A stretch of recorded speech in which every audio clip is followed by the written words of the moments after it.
luwalhati at pasasalamat. Minsan po, O Lord God, narito muli kami, nagsama-sama, O Lord God, sa pamumuno ng aming Pastor Bernard, O Lord God, kasama ang kanyang asawa ni Pastor Irene, O Lord God. For God, dinadalangin namin na samahan kami ng banal na Espiritu, pagkalooban kami ng knowledge, wisdom, and understanding, O Lord God. Pagkaisahin mo rin ang aming mga puso, ang aming mga isipan, higit na maunawain namin ang aklat ng Revelation, O Lord God. Nawa sa pag-iisplika at pagtuturo at paggabay ng aming buting pastor, O Lord God, samahan kami ng banal na Espiritu upang ipahiwatig, ipaunawa sa amin ang bawat kataga, ang bawat salita, ang bawat pangungusap mula sa inyo. Nawa, O Lord God, inubos namin itong maunawaan dahil albatid namin, O Lord God, na sa aming pag-aaral, O Lord God, itinataas mo ang antas ng aming pangunawa, ang aming karunungan, O Lord God, sa iyong mga salita. Dakilang Diyos, sa inyo lamang kami magtitiwala dahil albatid ninyo kapos kami sa kaalaman. Batid ninyo, O Lord God, na mahirap unawain ng iyong mga salita, ngunit patuloy kami magtitiwala na sasamahan kami ng banal na Espiritu at ipaliwanag sa amin ang mga ito. Dakilang Diyos, maraming salamat sa mga kapatiran namin na naglaan ng kanilang mga oras, bangamat naroon ang kanilang kapaguran, naroon ang kanilang pagkatulorga sa kanilang mga trabaho, ngunit naglaan pa rin sila ng oras para sa dahil batid namin ang bawat isa, masigit namin ang kailangan, ang kaalaman at karunungan mula sa inyo. Ingatan at gabayan niyo po ang aming pastor na siyang magtuturo sa amin sa gabing ito. I-anoint po siya mula sa itaas ng kanyang ulunan hanggang sa kanyang talampakan, O Lord God, na iyong pag-ibig, awat habag. Ibalik niyo po ang mga kalakasan na wala sa kanya sa mga araw ng kanyang pagpapagal, O Lord God, upang ipaunawa at gumawa ng aralins at ipaunawa sa amin ang iyong mga salita.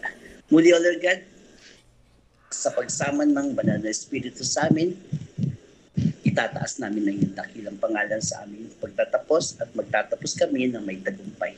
Muli, O Lord God, sa inyo lamang po binabalik namin ang pinakamataas na papuri pagsamba sa dakilang pangalan ni Jesus at sa pakikiisa ng banal na Espiritu. Amen. Yan. Amen and amen po. Salamat po, Kuya Dave. Nadidinig po ba ako? Opo. Opo. Yung aking presentation nakikita? Opo. Sige po. At tayo po yung mag-proceed. At sino po, bago tayo mag-galo, sino po yung Fedwin? Yung may birthday ngayon. Si Kuya po yung matangkad. Yung napagkamalang kung ano. Yung sexy. Yung Okay. Sige. Nano ko na at yung napagkamalang okay ko ni Pal. Okay po. Sige po at pakakako. Si Kuya Arnold pala yun eh. Nakasama siguro yung mga niya, no? Ayan. Ay, opo, magandang. Opo, parang nagkakainan sila. Sige po, at mag-enjoy po kayo dyan. Okay po. Una-una, naghihingi po ako lang sorry kasi na-late po ako dahil during nung kami pong dinner, kasi nagtap po lagi si Kuya Dave, no? Kasama po namin dito yan. Nakiusap po siya na maaaring himay-himayin. Actually, naka-prepare na po yung aking pong ituturo at I decided na yung Book of Revelation, hahatiin ko lang po sa part 1 at sa part 2. Sabi niya, Pas, baka naman pwedeng himay-himayin natin para naman mas malinaw sa amin. Naku, sabi ko, mukhang malilate yata ako. And that is already, almost 7:45. So 15 minutes na lang po yung pinakano. Ay, napakiusapan din ni Pastora, nag-second demotion. Sabi niya, Dad, tama nga naman. So, nalate ako dahil ginagawa ko. I tried na habulin po sana, but unfortunately, hindi po nahabol. But gagawin po natin, hihimayin po natin. No? At magbibigay lang muna ako ng parang summary, then later on po, yung madadaanan po ng summary po natin, bibigyan po natin ng diin. Katulad halimbawa nung 7 churches, no? Dinanggit po yan sa Book of Revelation chapter 3.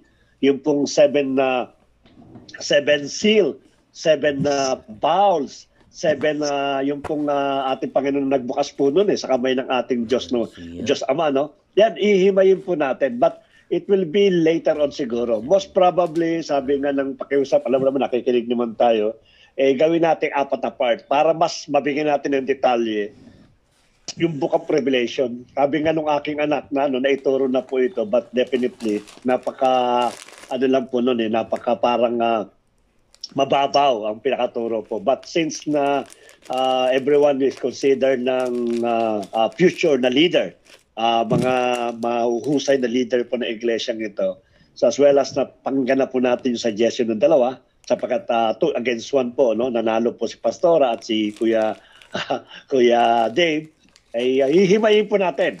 But for now, magkakaroon lang po tayo ng summary, then the next one po, i-introduce po natin yung mas detalyado po. Okay, so sumunod na po tayo. Ang ating pag-aaralan is the last book of the New Testament.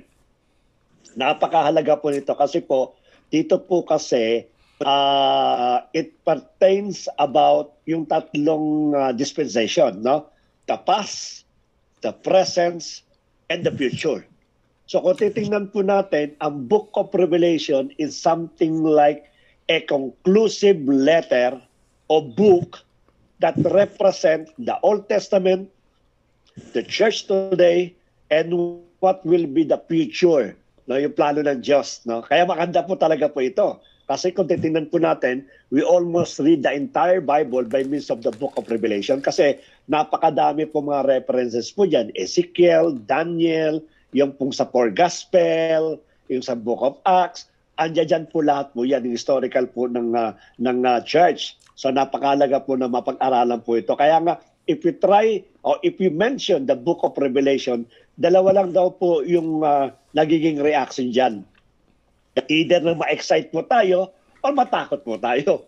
Yan ang pinakano po dyan. So sa mga Kristiyano po, na hindi naman natin, isiniasang tabi, pag nababanggit po yung Book of Revelation, Moses ang response po niya, Pastor, wag po yan, nakakatakot po yan.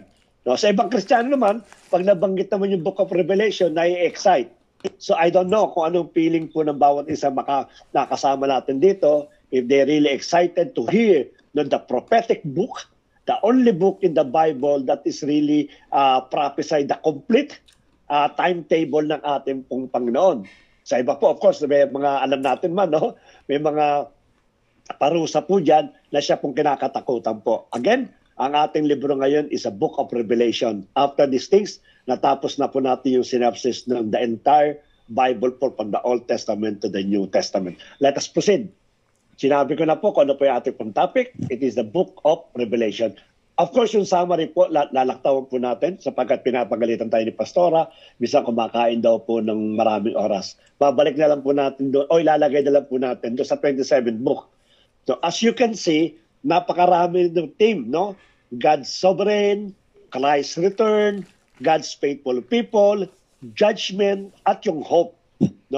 From the, kung titignan po yung arrangement mo, yung God's sovereign, nangangahulugan, whatever that happened in the Old Testament, until to the last, ang kapangyarihan pa rin po ng Diyos ang nag-reign. Of course, andyan yung Christ's return. Hindi mawawala po yan yung second coming of the Lord Jesus Christ. Tapos yung God's faithful people.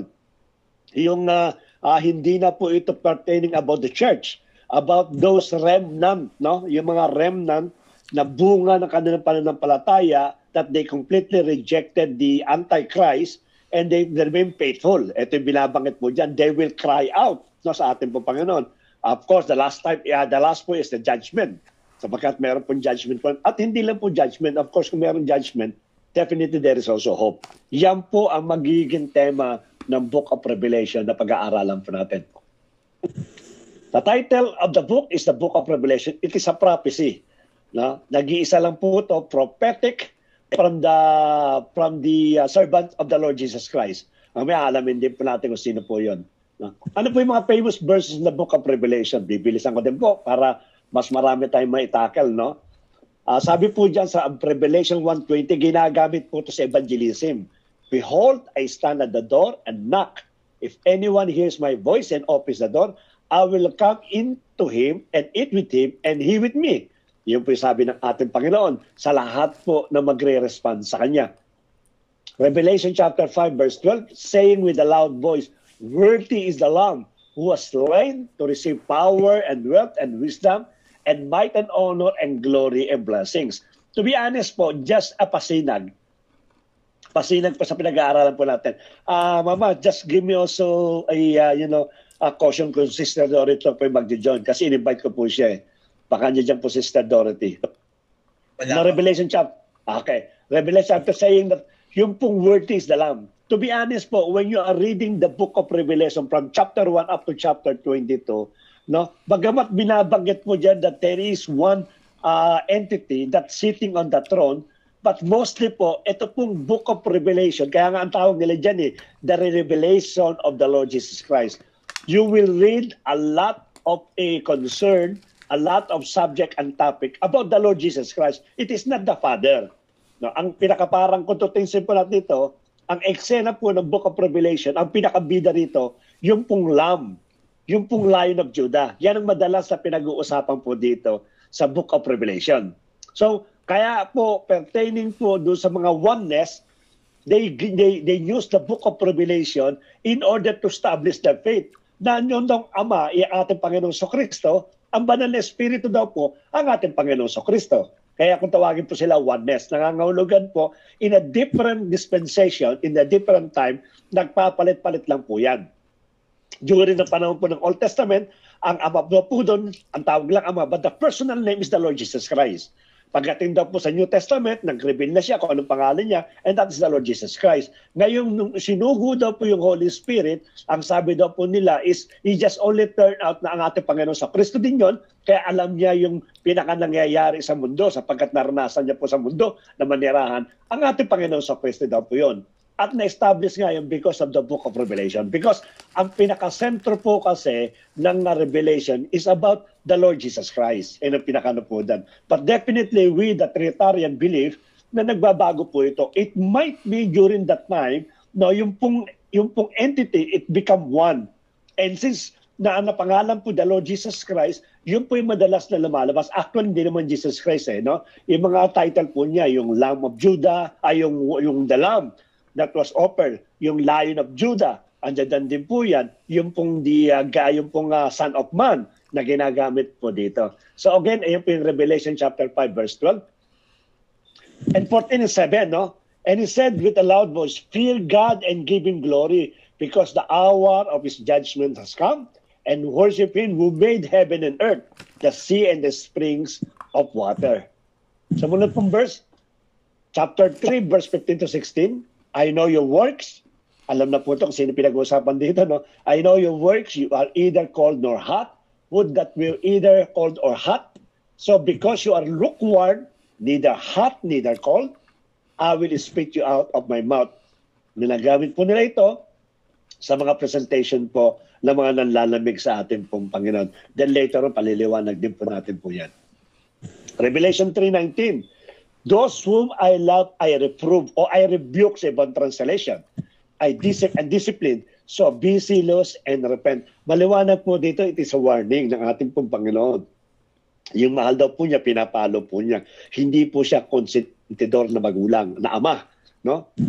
At meron pong corresponding consequences yung mga pagkakamali po natin, because that is the method of God in order to realign yung ating pong dinadaanan, ibalik tayo sa Kanya po.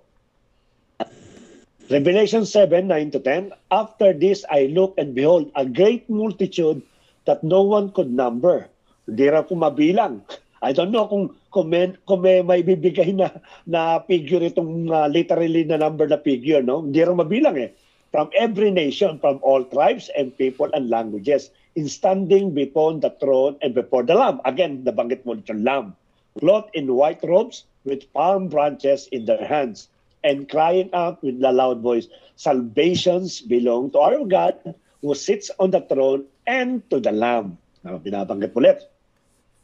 And lastly po, Revelation 21:4, He will wipe away every tear from their eyes, and death shall be no more. Neither shall there be mourning, nor crying, nor pain anymore, for the former things have passed away. Kaya dito rin po ginagamit po na hindi na po natin makikilala yung ating pong anak, yung ating pong magulang, yung ating pong asawa, because all those na pupunta po na langit are refresh bago po yan. No? At isa lang po yung ating pong asawa, which is the Lord Jesus Christ. Tayo po yung kanya pong bridesmaid. Kaya ibuburahin po yung lahat ng memory para pong computer, i-reboot po lahat po yan. Ano po ba synopsis ng Book of Revelation 27? Book na po ito ng Bible pa natin. No? The last one, the author. Ito po, medyo controversial din yung author. No? Most Bible scholar date the Book of Revelation to the mid-90s AD. No? Yan ang pinakano po niya, yan ang kanilang estimate. Very late in John's life. Ang nabuhay po si John kasi is after 100 AD. Si John the Beloved, kung tawagin niya, John the Patmos, John the, ano pa yung John binanggit sa kanya. Marami pong ano po ito eh. They conclude this part from Irenaeus of Lyons. Si Irenaeus po, if you try to search these things, no, nabanggit na po ito dati. Ito po isa pong well-known historian. No? Pero pag kasi nababanggit si Irenaeus, sasabihin niya, it is a well-known historian in Rome. Na lahat ng sinusulat mo niya, it is guaranteed na naranasan at na-eyewitness po niya. But little we know na ito si Irenaeus po ay isang disipulo ni John. Siya po nagturo, kumbaga sa ano, ang nagturo po kay nagbigay ng mga information na pananampalataya kay Irenaeus si John mismo, John the Beloved. No? And mid-2nd century bishop who wrote that John received the revelation near the end of Roman Emperor Domitian's reign, sa panahon po ni Domitian. Irenaeus was a disciple of the Martin bishop si Polycarp, who himself, according to church tradition, a disciple of Apostle John. Yung po binabanggit na po natin kanina. Other early church leaders, including Christian philosopher, si Justin Martyr. After kasi ni Irenaeus, pumalit po ito si Justin Martyr. So nangangulugan po the information that coming from Justin Martyr, it came from Irenaeus, and most probably, the first-hand information coming from John the Beloved. And the Bishop Melito of Sardis also attribute authorship to the apostle, si Apostle John. Ito ay man nagsasabi, si Irenaeus, si Polycarp, si Justin Martyr, at si Melito of Sardis, na sinasabi daw po nila ang pinaka-main author daw po ng Book of Revelation, it is John the Beloved, yung kanila pinagmulan. However, may mga controversy. Ano po yung controversy ng maging author? Unlike the New Testament Gospel, the authorship of Revelation sparked serious controversies within the church as early as 300 centuries, no? The main problem was that the Gospel of John and the Book of Revelation differ considerably in style and theology. How could that be in the same person wrote them? Now, tinitingnan kasi normally in order for the people to understand who is the author, yung mga previous writing niya, kino-compare kasi yung style, yung degree ng sulat, paano niya ini-emphasize, paano niya ini-express, no, yung mga ganong klase po. At ang sabi niya, it is completely different style. Yun daw po na John the Gospel at the Book of Revelation. So ito yung pinagbasihan po nila, since sabi nga natin that there is no really a concrete record who wrote the Book of Revelation. Ito naman po yung mga early churches, no? Mga early believers, naniniwala sila na ibang John ito. Maaaring ito John the Prophet. And it so happened, it was also deposed in the island of Patmos. Kasi po si John the Beloved po sa island of Patmos, tinapon po yan. Ang kanyang parusa po ay siya po ay tinapon doon in order to stop him, para pahintuin po siya na magbigay po, magpatuloy sa pangangaral. Sapagkat sa island of Patmos po, ito po yung mga kriminal na limited lang po yung audience. Ito po yung parang isang island ng mga pusakal. No, kaya tinatapon po ito, isolated po ito. Hindi ka pwedeng magbiyahe. Ang pagkakalam po nila, that's it, na matatapos yung pagsusulat at pananalita ni John the Beloved nung kanya pong proclamation na kanya pong pananampalataya sa ating Panginoon. But little they know, itong nagparos sa kanya na mabupo pala yung Book of Revelation. So they believe also that there is John the Prophet, which is not the disciple, ang maaari na itapon doon sa Patmos, at siya rin po ang nagsulat po nito. Yun ang kanila po paniniwala. Then later, magbibigyan natin ng konting linaw. Bakit po nila nasabi po yun, no? John of Patmos never claims to be a Jesus apostle. Tama nga naman, in the book of Revelation, you cannot say that he's the John the Apostle. Normally ba, I, Paul, the servant of Christ, no? Or the apostle of Christ, ang binabanggit mo, or disciple of Christ. Pero si John po dito, hindi niya sinabi na siya po ay Jesus apostles. Wala po siyang binanggit. Quite the contrary, no? In his recent study na Armageddon, what the Bible really says about the end, John indicated he was among the 12 apostles. In chapter 4, ito mahalaga kasi dito.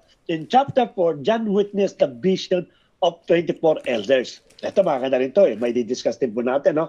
24 elders encircling God's throne, engaging in ceaseless worship day and night. Napakalaga po. No? Bagamat hindi ipinangalan kung sino itong 24 na elder to, but look at the proximity. Napakalapit po nila sapagkat ang ating Panginoon, the Lamb of God also is the one that inviting the 24 elder to sit on his throne. Binigyan po ng throne, binigyan po ng robe, binigyan po ng crown, no? Ang pinakano po da. At ang sabi nila, if John saw these 24 elders, and some people believe that it is the 12 tribes of Israel and the 12 apostles, why John never saw himself do sa 24 elders na binabanggit mo dito? Na yun ang debate ng mga taong naniniwala na hindi si John po ito. Now, this passage suggests that the 12 patriarchs of Israel, the 12 tribes of Israel, and the 12 apostles of Jesus Christ are symbolically represented in John's imagery, and then John is not part of this group. Tama nga naman, maaaring pagsortin dyan. Nakita ko yung 24 elder. Actually, ando doon sa bandang ganun eh. Hindi po nakita po yun ni John. So nangangulugan, yun daw po nakakita o nasumulat nito, which is nabanggit na John, ay wala siya doon sa 12. Ay kasama sa 12 sa apostles si John. Diba? At yung mga paliwanag po na ito, yung pong author. But at the end of the day, no, for me, I believe it is John the Beloved. Bakit po? Kasi po, when you see the writing, no, when you read the book of Revelations, no, nung nakita daw po niya yung Lamb of God na lumabas, no, kilalang kilala ng author. It is the Lord Jesus Christ. No, kung meron pong the prophet, maaaring during that time, no, maaaring nababanggit, nadidinig niya lang po sa ating Panginoon. Pero the moment that John explained everything, yung author po explained everything, the Lord Jesus Christ, no, mapipil po nyo, there is a close connection between the Lord Jesus Christ and the author.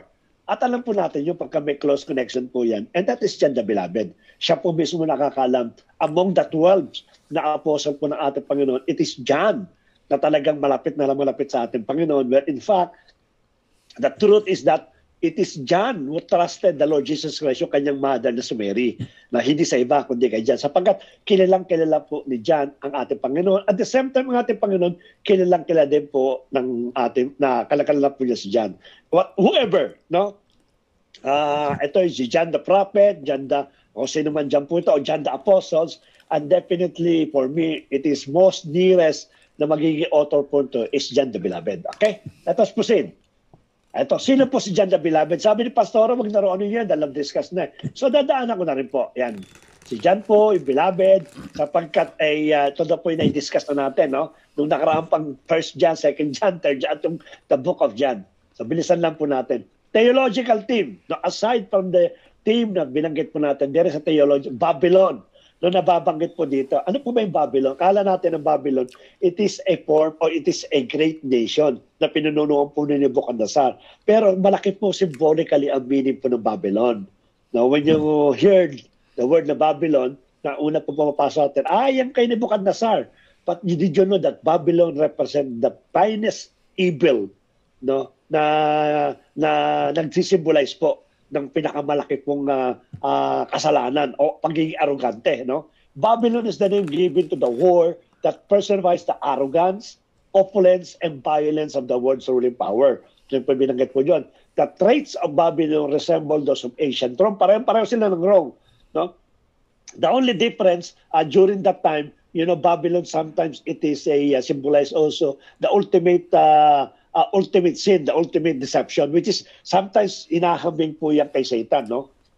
Finally, however, the city is destroyed by its own ally, the beast showing the destructive qualities of evil. Sa 1716, advance po yun, no? Na sinira din po yung Babylon. Ano pa, yung beast, May na makikita po tayo rito beast, a seven-headed beast, sabi parang dragon, no? Agent of Satan, who seeks to dominate. I don't know if we will isolate tong seven-headed beast sa pag-uusap po natin, or is just a pattern ng parang summary lang po. Kasi po, bakit po? Ito kasi magiging agent po na Antichrist in order to deceive.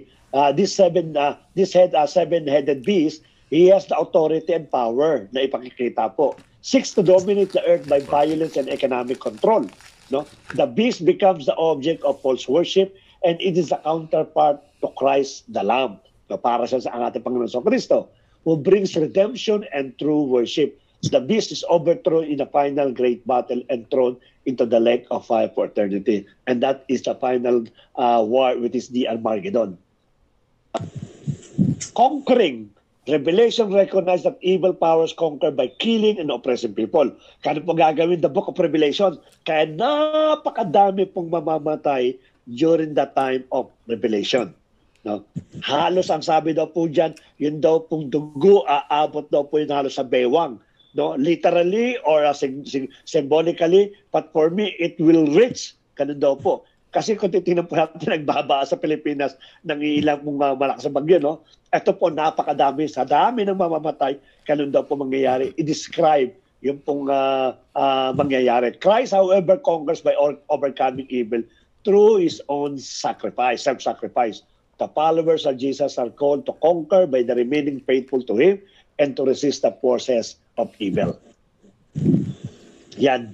Justice, no? The martyrs call out asking how long God will permit injustice to continue on the earth. Kasi po may nanonood po dyan, no? Just to give you an insight kung bakit mo may justice. They are watching what happening on the earth. So they are crying to the Lamb of God, Lord, when this injustice will end? No? Ayun ang pinakasinisigaw po nila. Their blood is asking for it because they are also the result of injustices. Yung mga nangyari po sa church, mga persecuted na church, yung mga pinutulan ng ulo, mga sinunog, mga pinakain ng buhay sa leon, their blood is crying. Remember, when the Abel and si Abel at si Cain, no? Nung si Abel, nung umakyat yung dugo niya, sabi niya, anong ginawa mo sa iyong kapatid na si Abel? Cain, sapagkat ang kanyang dugo ay sumisigaw ng justice.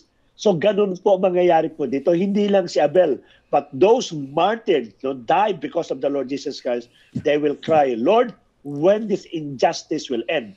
The vision of the beast of Babylon show tyrannical powers dominating the world through violence and the power of wealth. Ulitin po natin, no?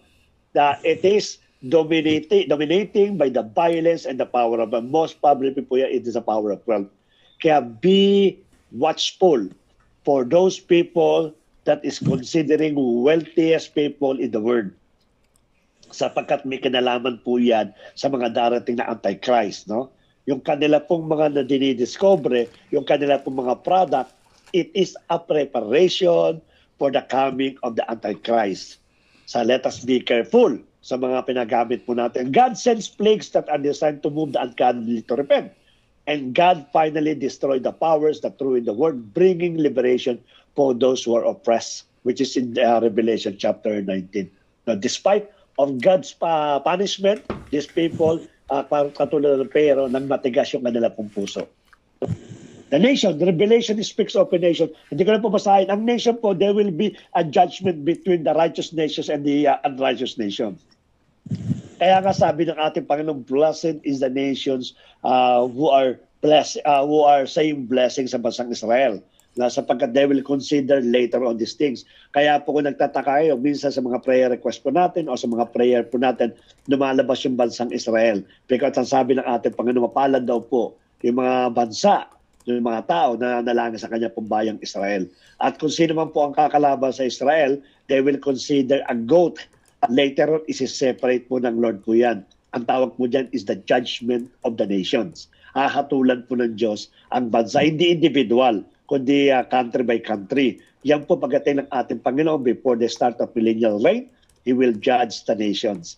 Kaya I hope ng Pilipinas po may pasama po sa isang bansa na may kukonsider pong tupa. Yan po yung nations po. Next po, the New Jerusalem. No, pagdating ng ating Panginoon, it is a New Jerusalem. Literally, New Jerusalem po yan. Magbabago po ang lahat po yan. And the New Jerusalem will be the center of the government of ating Panginoong Kristo. And that is the restoration po ng theocracy. Hindi na po democratic, hindi na po parliamentary, hindi na rin po yung pong hawak tawag sa mga hari. Hierarchy po. Anarchy or yung mga prime minister, hindi na po yan. That will be a new city, new form of government, and that is theocracy. Ang magpapalakat po niya kung sino? Ang pinaka-head of the all over the nation, it is the Lord Jesus Christ. At sino po yung mga governor? Kasi governor talaga ang sistema ng ating Panginoon ng araw. Wala pong prime minister, wala pong Senate, wala pong Congress. Kaya ngayon po nakakagulo ngayon sa Senate at sa Congress eh. Kasi po kanya-kanyang takbo na isipan, hindi po isa nagpapatakbo. But this time, ang governor po niyan yung lahat ng membro po ng iglesia ng ating Panginoon. And we are become the governor during that time. Kaya nga minsan nabibiroan po eh. Pagka si Mama daw po naging governor, ang hahawakan daw po niya Pampanga. No? Para daw po mawalis na yung talaga mga korap na mga official daw sa Pampanga. But definitely, that will be the occasion during that time of New Jerusalem. And lastly po, the worship. Now, the center of worship during that time is the Lord Jesus Christ. No, systematic na po yan. Kumbaga sa when we start to worship, every people all around the world will worship the true God, and that is the Lord Jesus Christ. No? During that time, yan po yung mangyayari po dito sa lupa for 1,000 years. Ang tawag po dyan, it is the Lord Jesus Christ millennial reign. Pag sinabing millennial, means 1,000. So there will be 1,000 joy, 1,000 happiness, 1,000 of the only laughing, worshiping, enjoying the presence of God. Yan po yan ang mangyayari po sa Book of Revelations. Let us start. Kailan po ito? It is 95 to 96 AD po yan.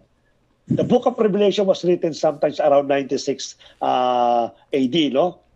In Asia Minor. The author was probably Christian from Ephesus, known as John the Elder.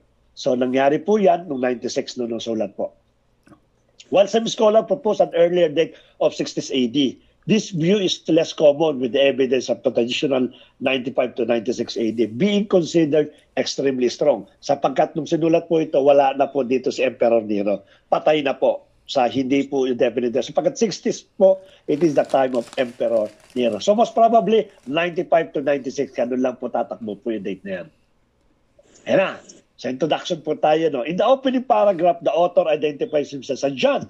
Hindi po sinabing John the Apostle, John the servant of the Lord Jesus Christ, or John the slave of Jesus Christ. Just simply John ang bilangit po doon, which could refer to the author of the Gospel and letters of John. So, yung sinabi natin, 1st, 2nd, 3rd of John, and the Gospel of John. Or it could be another leader in the early church. Yan ang binabanggit po, no? Bilangit ko na, maaaring propeta po ito. Whichever John it was, he makes it clear in the opening paragraph that this book is a revelation. You know, the Greek word used here is apocalypsis. Kaya minsan narinig po kayo ng apocalypsis. Kasi Greek word po ng revelation, apocalypsis. Pahayag sa Tagalog po yan. Which refers to the type of literature found in the Hebrew scriptures and in other popular Jewish texts. Jewish apocalypsis recounted a prophetic, symbolic vision that revealed God's heavenly perspective on history so that the present could be viewed in light of historical final outcome. From the Old Testament, from the present, up to the end ng mundo po na ito. This text use symbolic imagery and numbers, not to confuse but to communicate. Again, ulitin po natin, mostly po the Book of Revelations, you can find a lot of object which is beyond your imaginations, no? Even they're using numbers. Kaya po minsan po I encourage everyone to read a number interpretations. May mga interpretation, kala po natin basta ginamit lang yung 7, kala natin ginamit lang yung 3, kala natin ginamit lang yung 4, pero may mga meaning po yan. And if you want to know some numbers interpretation, biblical interpretation, punta kay Pastora. May libro po si Pastora about the numbers, how to interpret. So, ginamit po rito numbers, imagery, at kung ano-ano pa ang ginamit po dito. So, in order for you to understand dapat po alam natin ang Old Testament, alam natin ang mga numbers para po mas maliwanag sa atin. Almost all the imagery is drawn from the Old Testament. Again, Old Testament pong ginamit. And John expects his reader to interpret by looking up the text to which they alludes. No? Sa book of Ezekiel, Daniel, at sa iba pa mga nung ginamit po yung iba pong symbol na binanggit po doon. The book of Revelation called Christian to remain faithful to God and Christ and to resist the powers of evil in the conviction that God will prevail and bring salvation in the New Jerusalem. The book consists of 6 cycles of visions. 6 na vision po yan. Each of which one warns of the danger arising from sin and evil. Yet its cycle concludes by showing readers the glories of worship in God's presence, which gives reason for hope. The vision make vivid contrast between Christ, the Lamb, and Satan's the agent, the beast. The vision helped to alienate readers from power of idolatry and oppression while strengthening their faith in the salvation of God's provide. 22 chapters will be divided into 7 parts, no? At i-discuss ko sana in 2 parts lang po sana. Ngayon at sa susunod po. But since may mga suggestion po o may nag-suggest na magkaroon tayo ng yung parang namnamin, no? Meditate and even to make it more detailed. So most probably hindi lang po 2 sessions. We will do more on the explanations, no? In different major na mga nabanggit po sa Bible. No, katulad sabi nga natin, napaka-importante po yung 7 churches, yung 7 seals, 7 bowls, at the importante rin po yung millennial reign. Andiyan din po yan. Andiyan din po yung pong tribulations. No, if you try to digest all this, it's a different topic po yan. Though it is in one book, but different scenario. Though it is consequential po yan na magkakasunod na mangyayari po yan. Hindi po yung laktaw-laktaw. So kung gagawin po natin ng consequential, tapos i-detail po natin, most probably maintindihan po natin yung Book of Revelation in more detail, in more vivid na kaparaanan. So, ang pinaka-awalay po, part 1 po, Jesus' word to 7 churches in Asia Minor. Ito yung sinabanggit ko sa inyo. No? Some people believe that the 7 churches represent the present age. No? Yung Book of Revelations, it is sa yung Old Testament and then the New Testament. Ito po yung present age. No? Makikita po natin. We will try to explain the 7 churches na bilanggit po dito and what is the significance of these 7 churches when it concerns sa mga churches ngayon. Yung po chapter 1. Part 1. Part 2 po, the vision of the heavenly throne, room, and first judgment. Na after na pinakilala po yan, the next one, the section munod po, is about the unsealing ng mga 7. Bakit 7? Sabi ko nga sa inyo, napakahalaga malaman po natin dyan. May mga horse po dyan na may mga kulay. No? Mas maganda yung, sino bang mama yung Shekopalante ba yan? Steve Sigulante. Yan, no? Binanggit niya yung color. Kala natin basta lang by luck o by ano lang. Binanggit ko itong gusto kong kulay eh. May significant po yan. Bakit pinili po ng Panginoon yung white, yung red, at yung pong pale, at ano pa yung isa? Nalimutan ko isang 4 na kulay po yan. No? Na ipiniliwanag po ni Chicolante na kung saan yung 4 na kulay na yon, it is present in almost the flag of the Middle East. Bahrain, Saudi Arabia, Qatar, Kuwait, lahat po, ano doon yung kulay na yon. No, napaka-significant na malaman po natin din yung kulay. Part 3 po is chapter 6 to chapter 8a, Vision of the Lord's Slain Servant. Ito na yung mga na-slain, no, yung mga pinarusahan, at ito yung mga, nandiyan din po yung 144,000 no, na binabanggit, no, na madalas na ginagamit po ng Jehovah's Witnesses that will be the number that only will go to heaven, yung 144 na remnant. Makikita din po natin po yan doon. Part 4 po yung 8b to 11, Vision of Judgment, the Temple and the 2 Witness. Ito na po yung kung saan po natatandaan po yun, nagkaroon po ng tawag dito, Transfiguration. Na nakita po ng mga disipulo po yung 2 tao na gusto nila magtayo po doon. Ang sabi po nila, si Moses na po yun at saka si Prophet Elijah. Yan po yung binabanggit po dito. Munod po, it is the vision of the dragon, the beast, the 666, the Antichrist, and more. Marami po yan. May mga babae pa po dyan nanganganak, nagle-labor. No, marami rin po interpretation po doon na ang sabi daw po yung anak daw po niya hinahunting. Titingnan po natin yung mga bagay na ito. Part 6 po, it is the final battle of the Armageddon. The last battle, no, between the good and the evil. No, maganda rin discuss po ito. Kinagamit ito sa mga movie yan, kung natatandaan po niyo, ba? Madalas po yan, kung saan na nakukuha idea about the final battle ng Armageddon, which is it was in the Bible. Kaya ginagamit po nila. Lastly po, the new heaven and the new earth. Yan po yung pinakauling-uling po ng chapter 21 to 22. Diyan nyo din po mababasa yung Book of Life. Diyan din natin mababasa po na kung saan yung pong Hades, yung pong hell, ikinas po completely, including the place of hell, into the lake of fire. Para kang dating na, Pastor, paano nasa lake, nasa hell na sila, pinarusahan, bakit itatro pa yung hell dun sa lake of fire? Magkaiba ba yung lake of fire at iba ba yung hell? Magkaiba po lugar po yan. At nabanggit na po yan sa chapter 21 to chapter 22. Sundan po natin. Jesus' word to 7 churches in Asia Minor, no? Again, sabi nga natin, magkakaroon tayo ng separate na study about the 7 churches na as per request. Pero ngayon po, magkakaroon mo done because of the late na information, so hindi natin i-prepare po ito, but i-prepare po natin sa susunod na meeting po natin. John say that this apocalypse is a prophecy. A prophecy is a word from the God spoken to a prophet to comfort or challenge God's people. Actually, this prophecy po came from an angel. Now, the angel of the Lord. Siya po yung nag-reveal po ito kay John. This apocalyptic prophecy was sent to real people that John knew. The book opens and closes on a circular letter. Ito po yung inaangat po, iba, parang scroll. Yan po yung prophecy na ito. Ito po yung binabanggit kay John. Dito po, kumbaga there is a scroll that was written, at that was, there is a letter that is scroll. Yun po yung sinusulat po ni John, whatever he heard from the angel proclaiming the revelations. The book opens and closes a circular letter, which was sent to 7 churches in the ancient Roman province of Asia. Kaya tinan po ninyo, no? Imagine po nyo, it was sent to the 7 churches, no? There is a specific reason why it was addressed to the 7 churches sa Asia. The fact that the revelation is a letter means that John was specifically addressing these first century churches.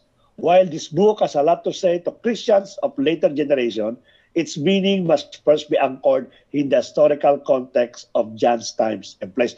Tama po. No? Again, it is part of the theology. It is part of the hermeneutics. When you are reading a letter like Paul, Peter, Titus, Timothy, and any letter or any Bible of the book or any book of the Bible, you must first interpret these things based on the historical context during that time, not during our time.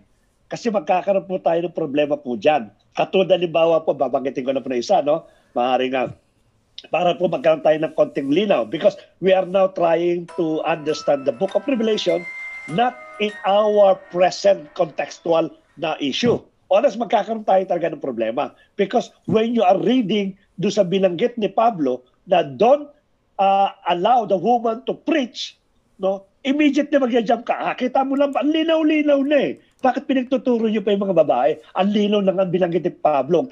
Kaya kung darating po sa punto na i-interpret po natin ang Bible based on our present situation, magkakaroon tayo ng problema. Kaya binanggit po niya yan, it should be anchored in the historical context of John's time and place. No? Kasi pag sinabi mong time ni John at yung place, may mga cultural na tayong dapat i-consider. May mga present situation during that time na tayo dapat i-consider before we should apply in our present situations. Ganun po binabanggit po niya. John says he was exiled on the island of Patmos. Tinapon po siya, where he saw a vision of the risen Jesus standing among 7 burning lights. Kaya sabi ko sa inyo, tungtong dyan na ito, kilalang-kilala niya kaagad ang ating Panginoon sa Kristo because he saw the vision of the risen Jesus. Kung ito si John the prophet na binabanggit, no, it might be contradict itong Book of Revelation doon sa pronouncement ng author. No? The image adapted from Zechariah chapter 4. Again, ginamit po yung Old Testament. It is a symbol of 7 local churches in Asia. Yung palang 7 burning lights, it is considered represent the 7 churches in Asia Minor. Some people, they're trying to interpret the 7 churches as symbolical. Hindi naman talaga church yan. Symbolical lang yan. It might be a character ng different churches, different Christians. Na sinasabi po nila. It might be a something like a threats or something. Marami silang paliwanag. So again, there's a lot of interpretation about the 7 churches. So, but most of the scholars or most of the Bible na nag-aaral po, they believe that it is a literal church po ito in Asia Minor. No? Bakit po? Mamaya ipakikita po natin. Jesus addressed the specific problem facing each church. Ayan po. Kaya pala sinulatan sila ng Book of Revelation para po i-address yung kanilang mga present na problema during that time. Some were apathetic due to wealth and affluence, while others were morally compromised, but there were others who remained faithful to Jesus and were suffering harassment and persecution. Jesus warned them that a tribulation was upon the churches that would force them to choose between compromise or faithfulness. Some daw is nalulunod na sa kayamanan, no? Nalulunod na sa glory ng kanila pong pagiging leadership. If we try to apply today, no? Napakadami pong churches ngayon na talaga namang sabi nga nila, why you need a private jet plane? Ang sabi daw po nila, para anytime na gusto ko mag-preach, makarating po ako sa ganung bagay. Where in fact, you can buy a ticket immediately, even a first class, makakarating po kayo. No, you can schedule your flight immediately. Sa panahon natin ngayon, sa dami ng flight na lumilipad po ngayon. Why private plane? No? Why private jet? No? Why luxury car? Well, in fact, makakarating ka naman by simple car, but luxury. No, yun ang mga binabanggit mo ngayon. At they don't care about these things. And people really are blinded. No? Blind follower po ito. No? They don't care kung kanila pong pastor ay nagmamaneho po ng Rolls Royce at sila po ay tuloy na nagbibigay sumusuporta po sa feeding, hindi po nag-charge, kundi sa feeding po na kanila po mga individual na mga leaders. Now, let us be careful. No? Baka si pastora manghingi sa inyo ng gift na mamahaling mga bags. No? Huwag kayo magbibigay sapagkat yan po ay isa pong malaking kalapastangan sa ating Panginoon. Remember, ito po yung reason why the Lord wrote this revelation para po korekin itong mga churches na ito. Okay po. But John's day, the murder of Christian by the Roman Emperor Nero has passed, no? Yung mga panahon po ni Emperor Nero, nawala na po yan. In fact, when Emperor Nero emphasized or implementing the judgment among the Christian, one of the victim po niya si John. Bagamat hindi po siya katulad ni Pablo, ni Paul, ni Peter, nila Stephen, ang ginawa po sa kanya, ipinatapon po siya doon po sa island of Patmos, no? And the persecution by the Emperor Domitian, ito si Emperor Domitian po yan, was likely underway. Jesus called the churches to faithfulness by which they will conquer and receive a reward in the final marriage of heaven and earth. The opening section set up the main plot tension throughout the book. Will Jesus' people conquer and inherit the new world that God has in store? And why is faithfulness to Jesus described as a conquering?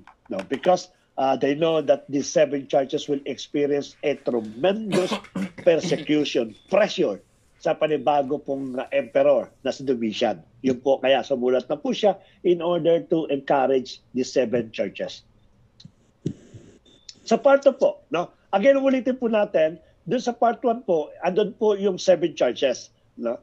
Just because of the late changes sa ating pong pag-aaral na ito, so I decided to continue these things, but I will come back about the 7 churches para po makita po natin where the Jesus, the great I am, will be placed on the 7 churches.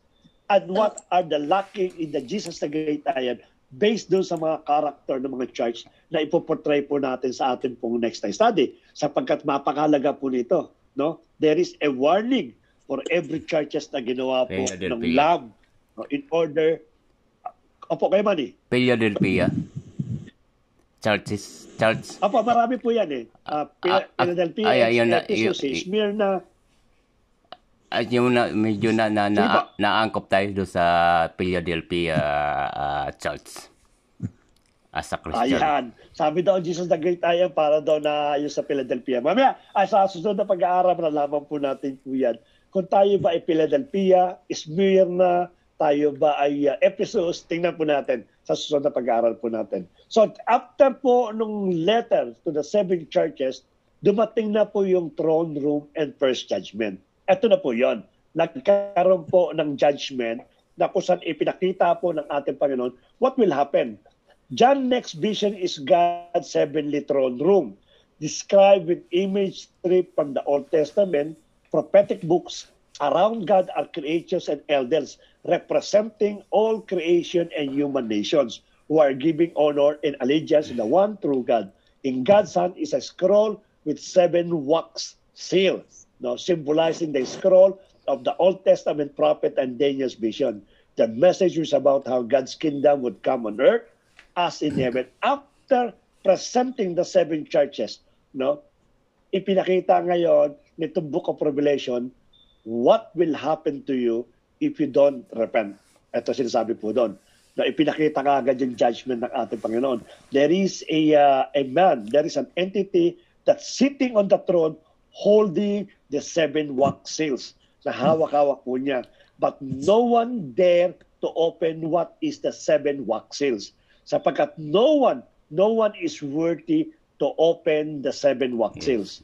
No? Kaya nga yung mga elder po dito na 20 po na bilangan dito, they feel sad, because they will never know what is inside the 7 wax seals. And for them, it is very important na malaman nila kung ano po ito pong 7 wax seals. But suddenly, there is one elder that cry out, "Don't be sad, because there is a Lamb of God that is worthy to open the 7 wax seals, and that is the Lord Jesus Christ. He is the only person that is worthy to take the 7 seals out from the entity that's sitting on the throne, and is also worthy to open the seals." Yun po nangyari po dito sa imagery na ito na nangyari po. However, no one is qualified to open the scroll until John finally hears of one who can, yung elder na sumigaw. It is the Lion and the tribe of Judah and the root of David. Binanggit po sa Genesis at saka sa Isaiah. These are classic Old Testament description of the Messianic King who will bring God's kingdom through military conquest. That was John hears. But what he sees is not a Lion King. Tingnan po nyo, no? What John sees is not the Lion King. Nabagamat binabanggit mo ganun, but a sacrificed bloody lamb who is alive again, is standing to open the scroll. As you can see, almost in the mid part or almost half of the book of Revelation, ang magit mo yung maririnig na title ng ating Panginoon, it is the Lamb of God na will take away the sins of the world. Lagi po yan. Because let us remember, yung pong kasing tawag dito, manifestation, yung pong mangyayari, yung pong title na The Lion, the King of Kings and the Lord of Lords, it never happened during the ministry of ng ating pong Panginoon. Never. Kaya nga hindi po siya consider that he is the Messiah, because they're looking for the champion of Israel. Like David, like those mighty warrior, like the Gideon. Ganun yung mga, actually they expect more than David. They expect more than the Gideon, or expect more ng mga mahuhusay na hari ng araw that will be freed them, papalayain sila. Yun ang look nila. But look at Jesus Christ. He has no beauty, he has no attraction, he has no wealth, he has no authority, wala siyang sa politika. Yun ang dumating. So they're thinking that hindi ito, because they're expecting from the beginning the messianic promises of the prophecy of the Old Testament. It is like a King of Kings, and the Lord of Lords. And during that time they happen. And also in the book of Revelation, is still in heaven, it will still never happen. Nakita nga ni John dito na ito ay isang tawag doon, isang lamb, hindi po isang king. So may problema po sila. But definitely it will come, the title of the Lord Jesus Christ, when He will come back for the second time. Yun pong pinakamangyayari po dyan. At yun pong inaabangan po nila. Therefore, the symbol of Jesus as the slain lamb is crucially important. Kaya kasabi ko, important po ito. For understanding the book, John is saying that the Old Testament promise of God's future kingdom was inaugurated through the crucified Messiah.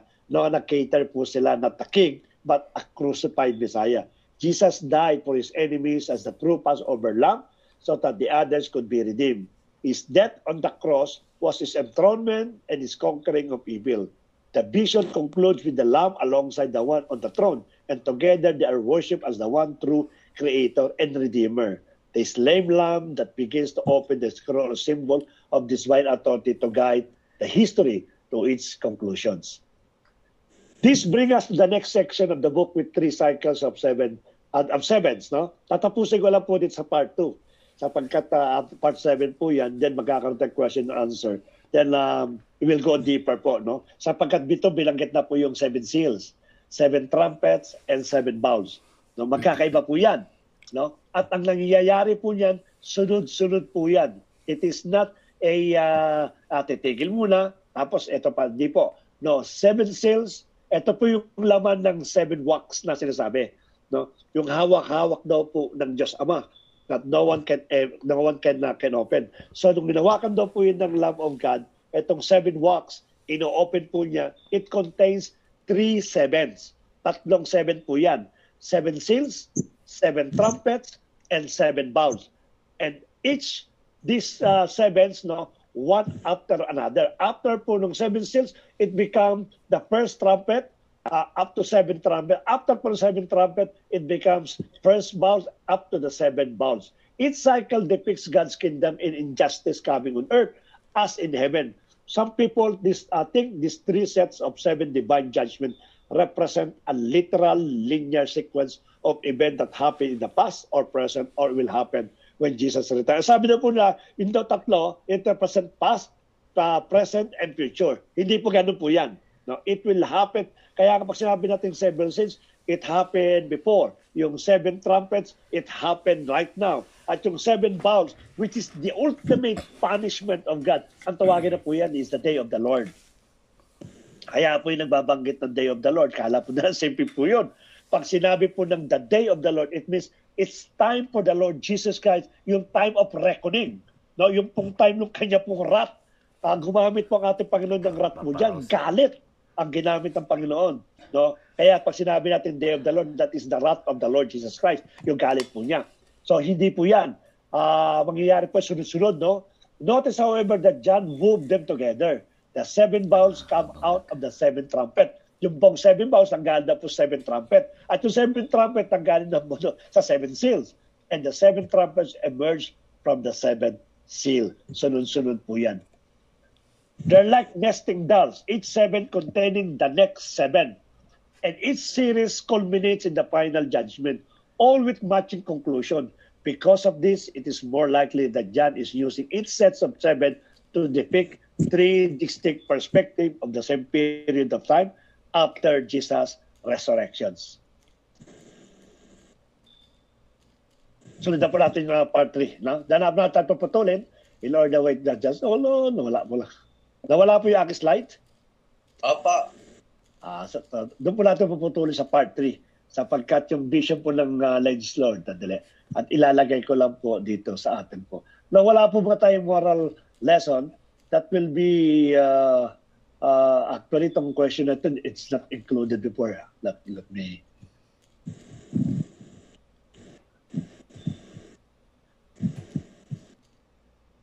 Ordered lang yata yung may ako. Jay, kanina pa gumagana yung sasakyan ni Kuya Jay. Oh, kanina pa. Ang tagal na drive 1 hour na.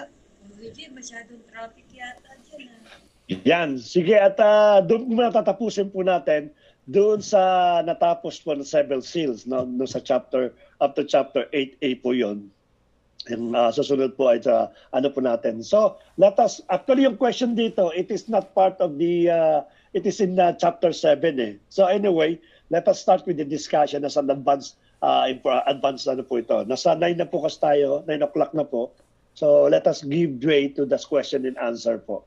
I'll try to answer as much possible. Sige po, Pastor, ikaw ano, Kuya ano. Question. Wala po bang question sa iba? Muna. Ah, Baka may question po. Question. Ayan, question daw. Your Honor, go ahead.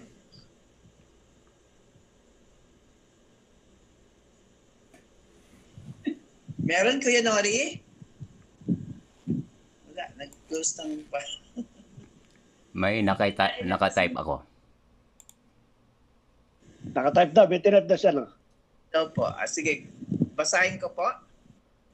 Tanong, anong pinaghahandaan sa henerasyon natin ngayon ng mga Hudyo na kung saan sa Europe nila ito inihahanda para sa Jerusalem? Ano po yung pakiulit po kaya, Dave? Anong pinaghahandaan sa henerasyon natin ngayon ng mga Hudyo na kung saan ito ay nasa Europe nila inihahanda para sa bansang Jerusalem? Ayun. Ano?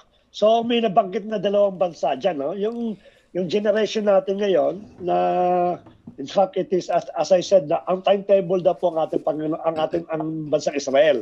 So what is the connection of the Europe sa bansang Israel at the same time sa Book of Revelation na pinag-aaralan po natin? Maaaring yung tanong ni Kuya Manny.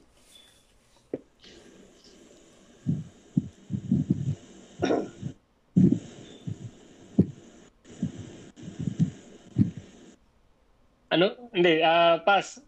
Tanong ko lang din kay Kuya Manny kung tanong niya ba ito or itinatanong niya po?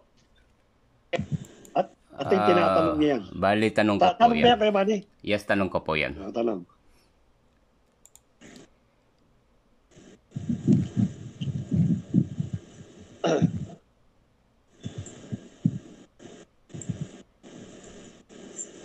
May sagot ka ba? Ako wala ko sagot dyan. Sige, sagutin natin.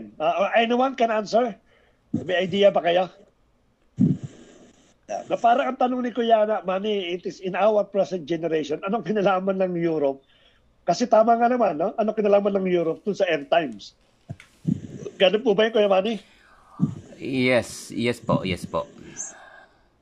Okay. So ganito po, no? I cannot remember what is the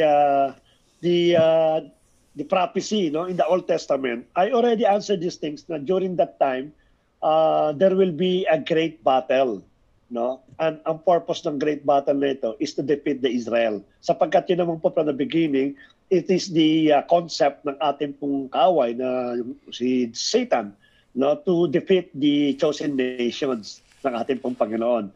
So there will be a great war between all those Middle East country against Israel, no? Most probably, as I said, no, this is all prophetic. Mahirap kasi magbanggit ng ano. Most probably, hindi po concrete po yan. Turkey is the main culprit sa gera na ito. Sapagkat ang Turkey po, it is well known sa Old Testament. No, talaga pong the root of evil, yung pong Turkey. Yan po talaga ngayon. At this moment, no, among the nation in the Middle East, ang Turkey po talaga ang pinakagigil na gigil. Iisa yung kanilang laging lumalabas sa kanilang bibig, no? Completely eradicate Israel. Burahin sa mapa. Yun ang kanila po. Whoever Jew, tanggalin din sa mapa. Yun ang kanila pong sigaw nila sa galit po talaga. And definitely, it is eminent that what will happen. Actually, nangapi na po yan, no? Nung Turkey, nung nakipag-gera na sa Israel. No? Initially, nagkaroon sila ng exchanging sa paano ng bombs, no? Ang problema ngayon dito, Turkey, it is not enough even with the allied in the Middle East to defeat Israel. Hindi po yan mananalo. It's already been prophesied in the book of Daniel. No, they will destined to fail. However, sabi daw sa prophecy na yun, there is some country in the, I don't know if it is the south or they mention these things very far. No? To be specific, binanggit nila yung lugar po na yun, but it is not by name, na siyang darating in order to help the Turkey, ang siyang bansa po Turkey, para labanan ng Israel.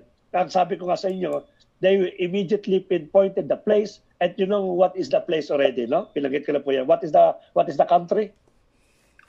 China. Another guess. Russia. Yeah, yan ang pinaka-Pilipino. Iran. They're all European country, no? As you can see, Europe, kaya mahalaga po yung Europe sa papel po, sa role to defend the Israel, not the Central America, not the America, not the Asia, but Europe. Yan ang magiging katandem po nung sige po, kayo Manny. Europe and Middle East. Dapat naka-tune in tayo dyan. Tama. Okay, Europe and Middle East. Yan ang magkasabi po dyan. And as of this moment, for your information po, Russia, no, they are now in war doon po sa Croatia. Croatia po ba yan? Opo, Croatia. No? They are trying to completely eliminate na Croatia. Because why? They are now gearing up. Nag-paper sila to the most battle na gagawin. Mas malaking battle. Yun ang sinasabi ng United States. Based on their intelligence, this Russia is preparing for more battle. At ang pinaka-nakikita po nila, because Turkey has a good relationship with Russia, so nakikita po nila the next battle po ng Russia is the Israel. And that is one of the prophecy na binabanggit po dito that Israel will collapse, including the United States during that time. So as you can see, napakalapit po niyan. Kaya mahalaga po pag-akalan natin yung mga prophecy ng Revelation, ng Book of Daniel and Ezekiel, at the same time, ilalapat po natin sa nangyayari po natin. So yun po ang relation po ng Europe when it comes to Israel, when it comes to the prophecy po ng end times.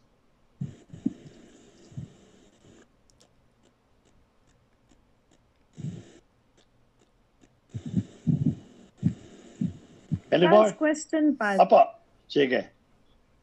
Yung Pas ba, yung serpent na pinakita doon na lalabas, one of those, seven, na yung monster na may seven head. Ano po nun? Ano pong representation nun? The seven heads, sasagot ka, Mama? Hindi, akala ko sagot ni Bert. Abangan sa susunod na... Abanata. Hindi, sige. Bibigyan ko lang ng konting... Kasi actually, it is part of the pinag-aralan din natin. But I will discuss furthermore sa susunod na... But anyway, just to give you advance information, the seven heads, it represent the seven countries na malalakas po yan. Because these seven heads, this dragon or serpent na sinasabi po dito, will represent the Antichrist, no? It is the ang tawag doon, yung pasilang Preview. Siya po muna kasi parang advance party, no? That this country will become the advance party in order to prepare the Antichrist. Kaya 7 countries po yan. Kaya nga sabi ko sa inyo, mahalaga yung kulay na binabanggit po, no? Mahalaga yung kulay because that will be represent 7 authorities, no, either countries or individual authorities. And that is in preparation po yan doon sa pagsakop po ng bansang Israel at pagpasok po ng Antichrist. Yan ang pinakano po na ano. But I will explain more the 7 heads, no, and the 7 crowns later on po yan pagdating po sa mga detail po na mga darating po. Para mas magandang discussion po natin. I don't know if it is separate topic or it will be included sa mga 7 seals na dadaanan po lang. Kasi mahalaga mag-aralan po natin yung 7, Most of the time, most of the nababanggit po lagi niya 7. Ano po ba 7? Mama, ano ba meaning ng 7 just sa advance information? Perfect number. How about the 7 trumpets? 7 trumpets, nabanggit din yan, pag-aaralan po natin, Kuya Nori, no, sa ibang panahon po. 7, yung po magkakasama yan. 7 seals, 7 trumpets, 7 bowls. Para malaman po ninyo kung ano pong pinakano po yan. Huwag lang natin ma-preempt po yun. Kaya lang bilanggit ko, why 7 all of these things? Bakit hindi 6? Bakit hindi 4? Bakit hindi number 5? Bakit 7, Mama? Perfect number, fullness. Yan. Because of the completeness, the fullness, no? Yun ayun po yung symbolize po ng 7. It means that in 7 seals, there is a conclusive completeness nung nilalaman po ng 7 seals. Ano po yung 7 trumpets? Yun po yung completeness ng 7. Ano po yung 7 bowls? No, yun ang pinakano po dyan. Paliliwanag po natin yan later on doon sa ating pong studies. Kaya... Pass. One more question into out of the... Sige. Out of lang to, naisip ko lang. Meron bang significance ang 7 continents dyan sa 777? It might be also, no? Kasi suddenly there is a 7 continents. There is also 7 wonder of the world. Imagine po ninyo, this is not coincidence. No? That is, I told you, there is no coincidence in the Bible. Might be, no? 7 continents. Tanto natin yan. But at the moment, hindi ko po, it might be, no? Hindi ko po alam masyado kung anong significant po ng 7 continents. So, iyan din po yung number ni God na 77 laban sa number ni Satan na 666. So, yun, number 7 ni God. Opo. Yan. Ang meaning daw po ng 7, sabi ni Pastora, it is a perfect number or a completion number. Complete, ibig sabihin, fullness. Ano man yung event, pagka bilanggit po yung 7, yung pinaka-7 daw po is the fullness of that event. Katapusan, completeness.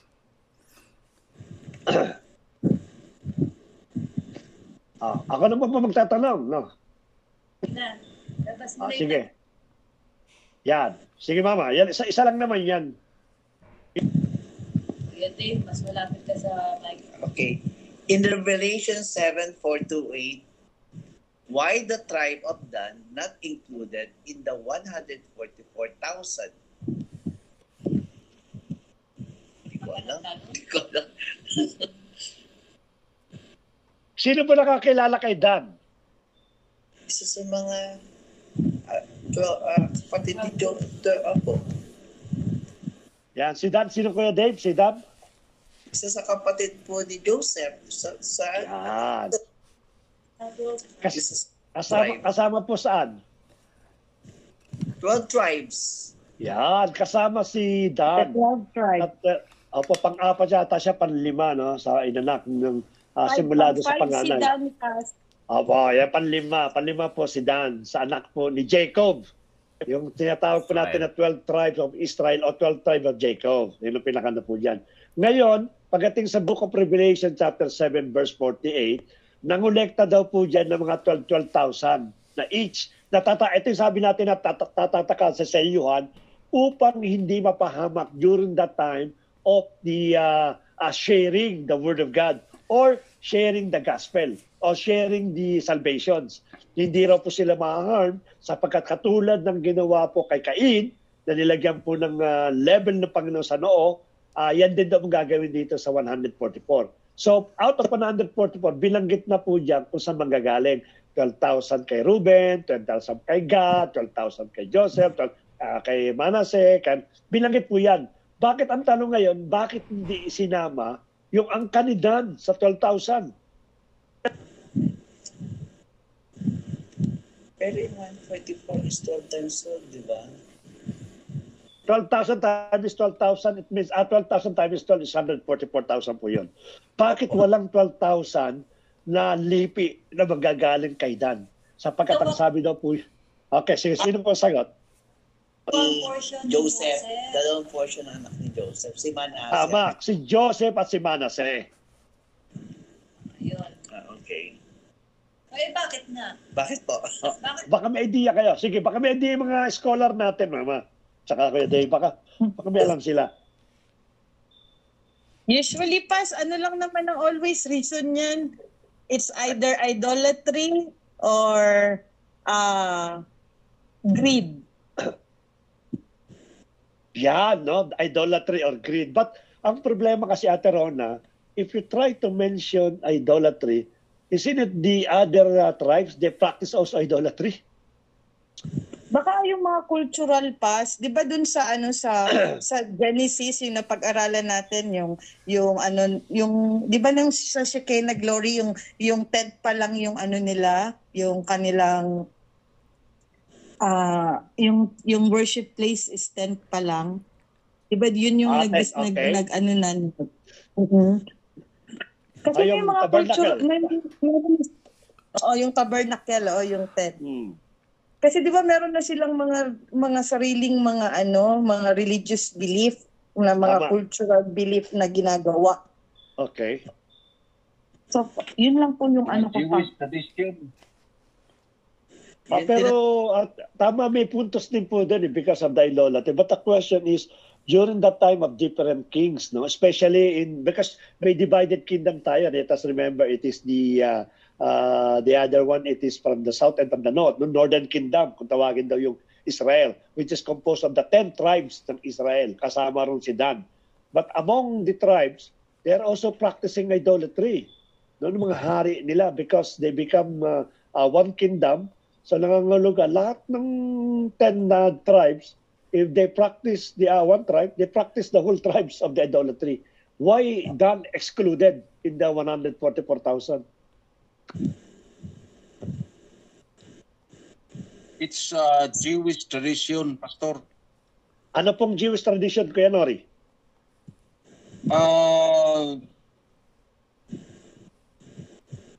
Traditions. Dan was known for idolatry, which might lead to their exclusion. Okay. Idolatry nga din, yung bilanggit po ni Ate Rona. No? It might be us. Opo. Yung pagsamba pa sa mga idols, yung gumagawa sila ng mga idols, 'di ba kaya nga kinuha talaga yung katawan ni Moses kasi merong character talaga ang mga Israelites to worship idols kasi gumawa sila ng golden calf before, tapos gumawa sila ng mga nehustan, and tapos meron pa silang mga pillars. So it is bound on their bloodline na worship talaga ng other gods than God. So I think yan yung pinakaano ng idolatry, di ba? Anything that you worship again other than God is form of idolatry. Pagiging But the question, pagiging There are other pagiging antichrist. interpretation. Amen po, Pas. sige, ang sabi ni Kuya Manny, magiging antichrist. What do you mean antichrist, Kuya Manny? Jacob prophecy about Dan being a serpent with which some interpreted as a prophecy of the Antichrist. The history persistent idolatry, particularly the establishment of a golden calf and at Dan king of Jeroboam. Ito yung yung Antichrist to Jeroboam. Si Jeroboam. Yeah. Okay. To Jacob prophecy. Okay. Yan pa. Okay. So Antichrist siguro sabi ni Kuya Manny, baka it might be, nabasa ko din naman, it might be na manggaling sa kanila Antichrist. That's what the reason why they not included si Dan. Okay. Si Kuya Richard, narinig ko may sasagot din. Opo, Pas, amen po. Good evening po sa lahat. Pas, may nabasa lang din po. Tama yung sinabi ni Kimani sa Ate Rona. Ang bilib po kasi ng possible origin ng Antichrist nagmula sa tribes ni Dan. So, siguro po siya nasama kasi ang Antichrist would be from tribes of Dan. So, biblical support. Ganun po ang maari na idolatry at saka Antichrist. Idolatry and Antichrist. Katulad ng bilanggit natin kanina, bagamat ito yung mga possible na answer, no? Bagamat nanggaling sa kanila, it might be they are the one that initiated, no? Yung tribe ni Dan. But let us remember, when we mention, na-mention na nga po si Jeroboam, no? Si Jeroboam po ay isa pong hari na talaga naman napaka-demonyo talaga, napaka-evil talaga. But let us remember that Jeroboam is not representing only the tribe of Dan, but is representing the tribe of Israel, the 10 tribes. So nangangahulugan kung siyang hari po during that time in the practice idolatry, hindi lang yung tribe of Dan ang siyang sumasamba. Even yung tribe of Reuben, the tribe of Gad, kasama po yan doon sa Israel. So it means that they also practicing idolatry as well as the same as Dan. But ang problema, okay, kami nag-initiate but other tribe, sumasamba din naman sa idolatry. Bakit kami lang ang tinanggalan dito sa 144,000? Hindi dapat sinama din yung mga iba nagpa-practice ng idolatry. Hindi po ba tama?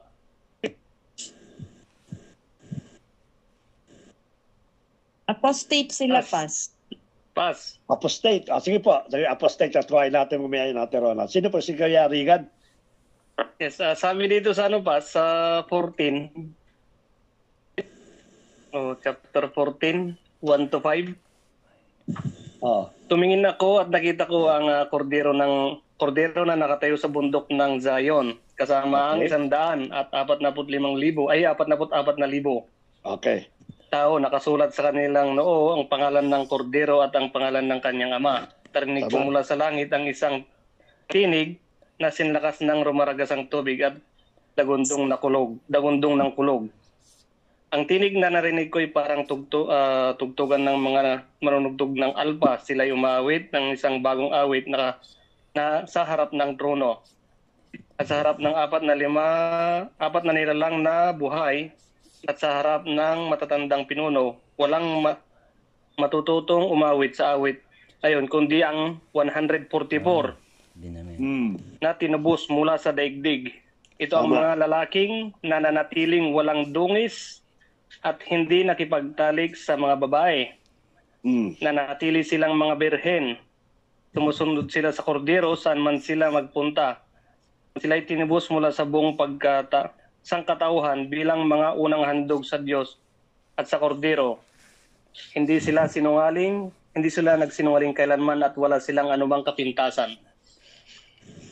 So itong tribe ni Dan Pas hindi nasama Pas, no? Opo. So maring mga nagkasala to. Kasi ang katangian dito, hindi nagkasala ang mga katangian niya dito sa 14, yung 144. So, or hindi konektado, or konektado naman Pas. Konektado yung dito sa po yan. 748 to 14 to Konektado po kasi describe po dyan yung 144,000. But definitely, kung titingnan po natin yung konteksto, yung character mismo nung 144,000, it shows that it is really a tinubos ng ating Panginoon. No? Because no one will claim that will blameless and spotless unless it is the Lord Jesus Christ who seal them. Kasi yung selyo kasi dyan, it is seal coming from the Lord.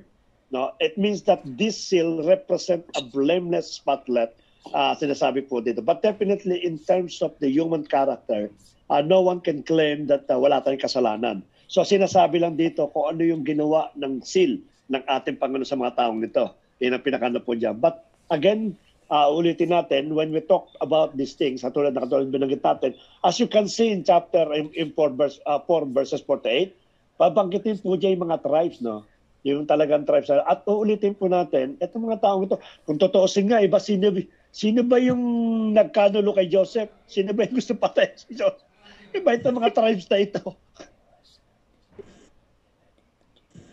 Sila din yung nag-practice niyan. Hindi lang si Jeroboam, iba pang hari ng Israel. Sila din yan, yung mga tribes na yan. No, ayun nga lang, mas marami sa Israel kaysa sa Judah, ang pinaka-tribes. Bakit, ang tanong ngayon doon, bakit in-exclude lang yung Dan? Hindi in-exclude din yung ibang nagpa-practice. Sila Reuben, sila Gad. Ito yung mga practice, mga idolaters din niya. Bakit hindi siya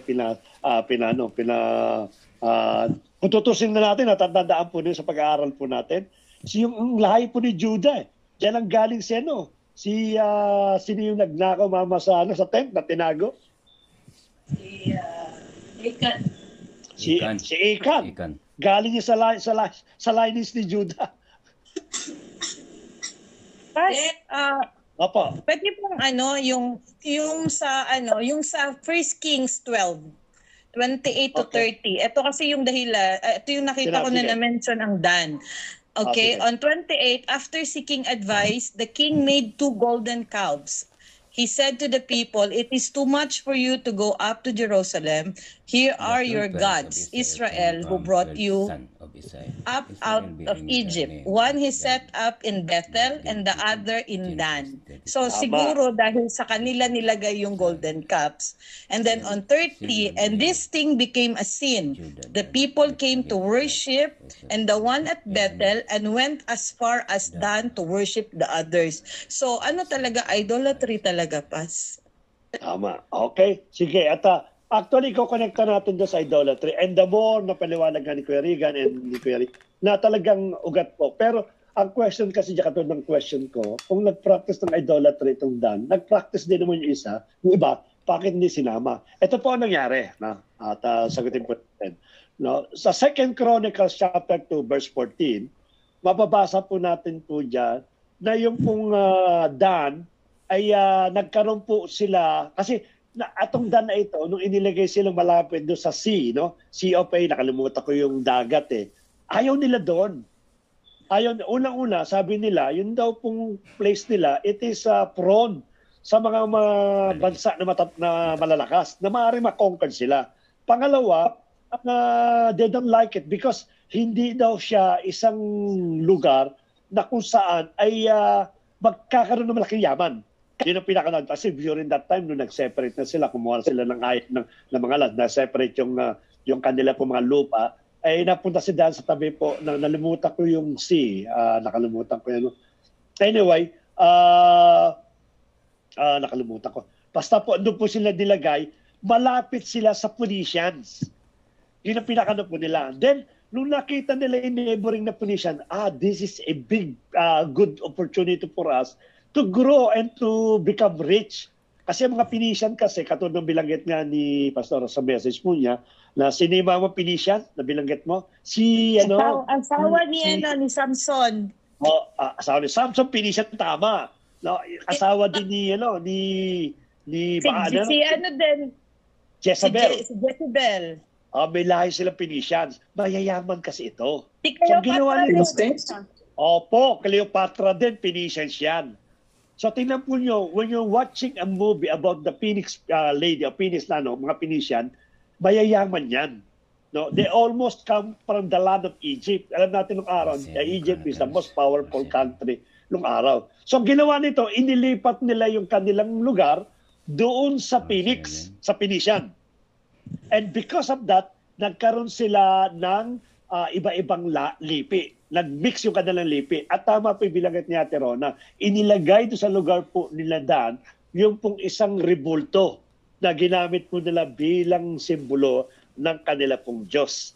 Then later on, because of the history, this Dan, nawala na po yung lipi po nila. Totally nawala po yan. Napalitan na ng mga Phoenicians. So yung kanilang national identity as the tribe of Dan, nawala na po ito. Hindi na po siya masyadong nakilala. Then later on, as time goes on, actually sila po yung pinaka-second populous na tribe. Sila po yung pinakamarami. Pero dahil sa kanila pong practice of idolatry, which is nangyari po yung lumipat sila, nagdi-decline po yung kanila pong number.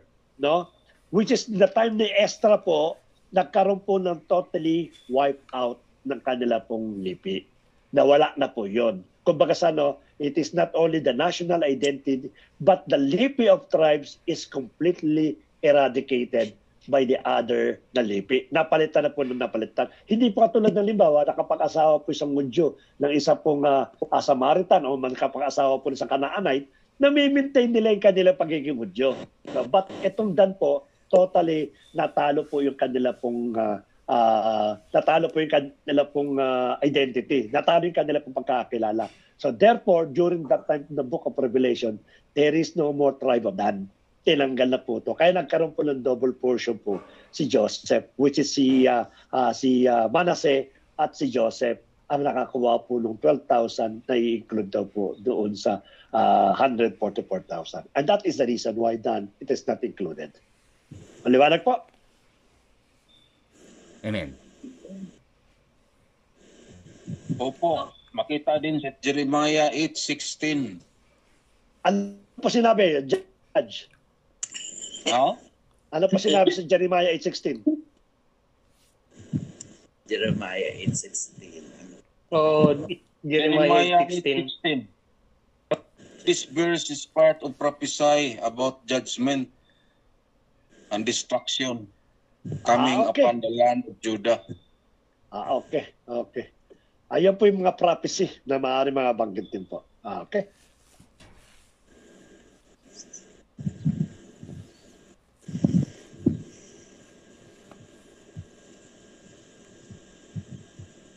Meron po dadagdag pa? Dun sa si Jacob sa kanyang mga anak. Pagdating kay Dan, ang sabi niya sa Genesis 49 verse 16 to 17. Sige. Dan shall be a serpent by the way, and other in the path that bites the horse's heels so that it rides shall fall backward. So, Yan.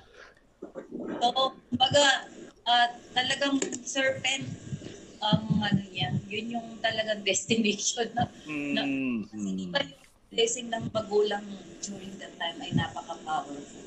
So ito yung naging blessing sa kanya ni, although naging judge din si yung VP ng GAN, pero yung kanyang judgment din para sa mapupunta din sa sarili niya dahil sila mismo ang nag-apostate. Kasi tulad ng sinabi ni Pastor, na-eliminate sila kasi nga mas in-embrace na nila yung worship kay Astarte at saka kay Baal. Tama, si Artases, tama. Diyan po yan nilagay eh. Dininounce nila talaga yung pag-worship kay Yahweh, kaya sila nawala.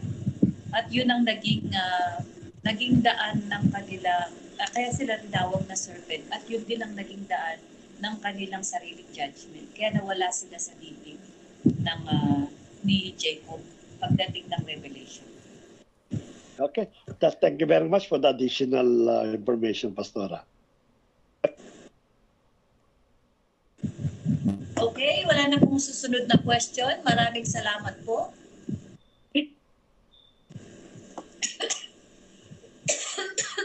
Marami pong mga ahas ngayon nalilitaw.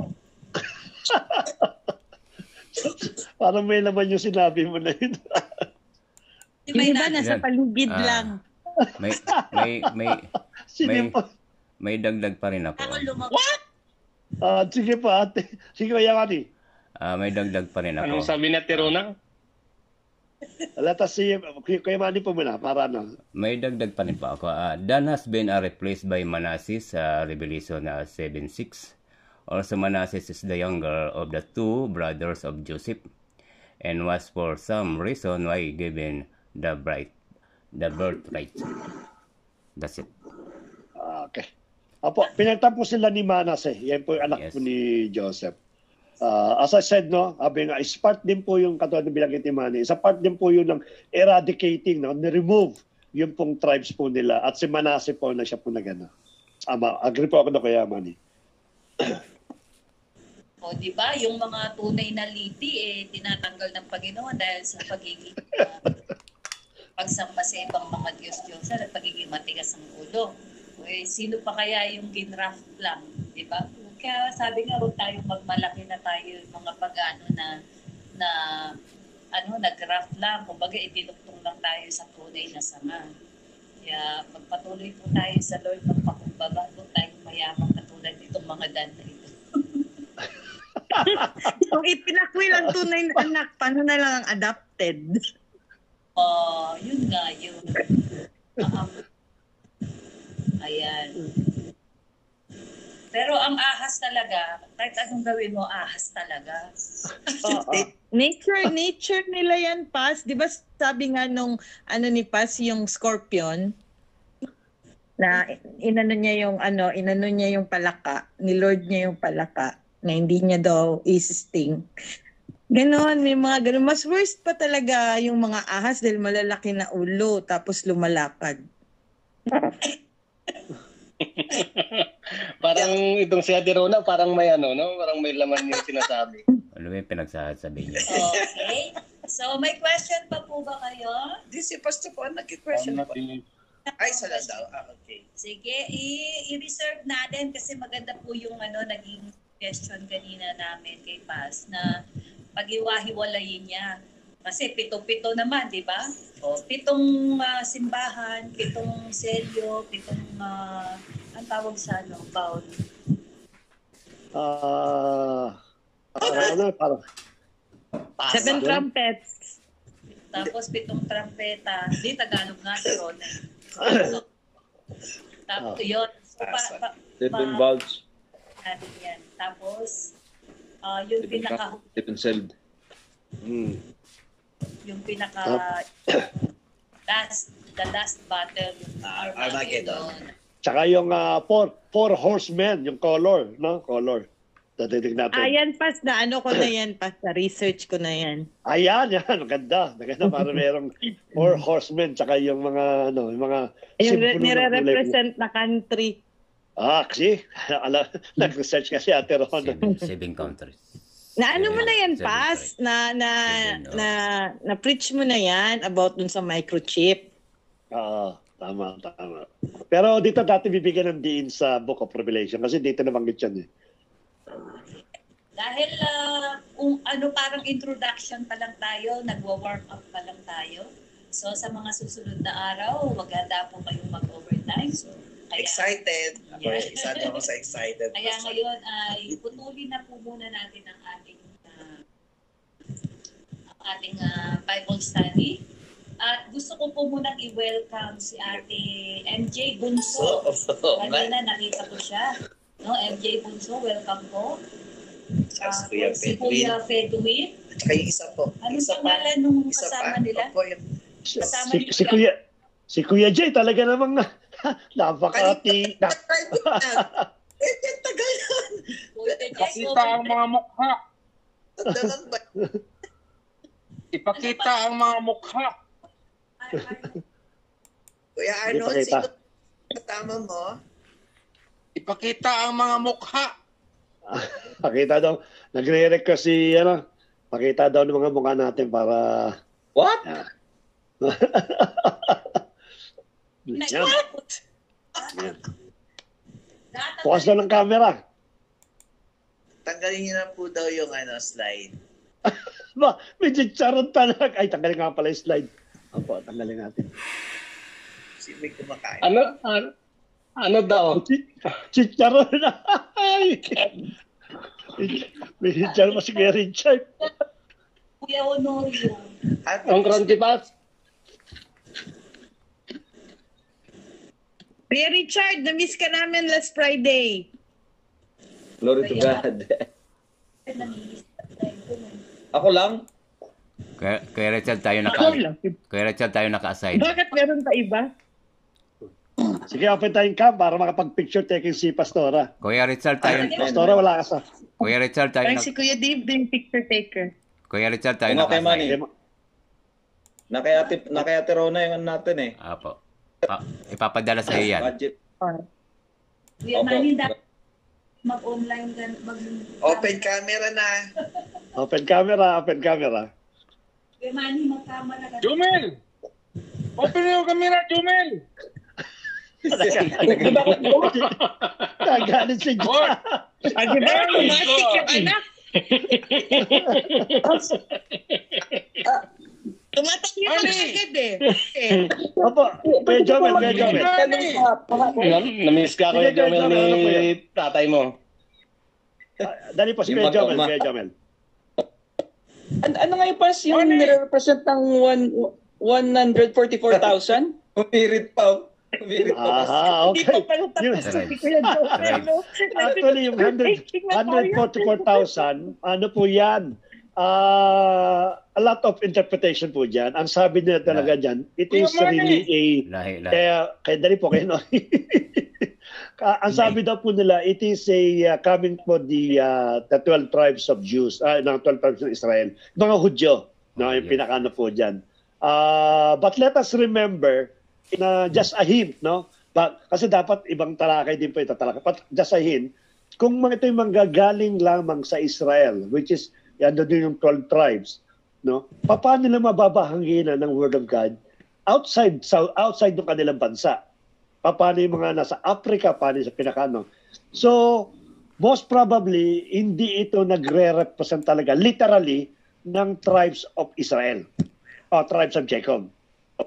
Yan po ay, kasi ang papel po ng 144,000 is to proclaim the gospel during the time of the Antichrist. Sa nangangulugan, naglalabanan yan. Habang dinidisip ang ibang bansa at ibang tao, yung 144,000 ang pinaka-main agenda nila is to convert as much as they can. So paano may i-convert kung nakakonsentrate na sa Israel? No? At ang iba nga, sabi ng Jehovah's Witnesses, ito daw 144,000 na pinili lamang ng Diyos na para umakyat sa langit. I-discuss po natin yan sa susunod in more detail. Parang dyan yung liping ng mga Israelita na scattered na yan sa buong mundo eh. Oops! May punto si Ate Rona dyan. Magandang punto yan. Na scattered around the world. No, maaari nga namang ito yung ano, at ang sabi din ni Pastora na kung sino daw yung naka-graph in, no? Maliwanag. Ikaw ay ikaw ay galing sa lahi ni Abraham. Yun ang sabi ni Pastora. So maganda rin yan. Pag sinabi mo lahi ka ni Abraham, binabanggit ni Pastora dito yung mga iglesia. So 144, it might be the scattered, it might be the pure Jew, or it might be at the church. Paliliwanag po natin sa sunod. Parang dyan na rin papasok yung dalawang witness. Hindi na tayo makakapag-picture taking nito. Parang dyan po papasok. Parang dyan po papasok yung dalawang witness. Sige. Kaya Regan. Kaya Jomel. Sorry po, kasi natanong ko po yung exclusion ng tribe ni Dan sa Revelation. Kasi po meron din ditong sa Ezekiel's vision. Tama. Sige, banggitin mo. Kasi ultimately daw sa pinakahuli, lahat pa din po ng tribe ng Israel makaka-receive ng inheritance po. Tama. Inheritance for what? Millennial or future kingdom context. Palagay ko, ano yan? Pag sinabi kasi natin... Opo. Pag sinabi natin inheritance, ano po yung inheritance? In context for what?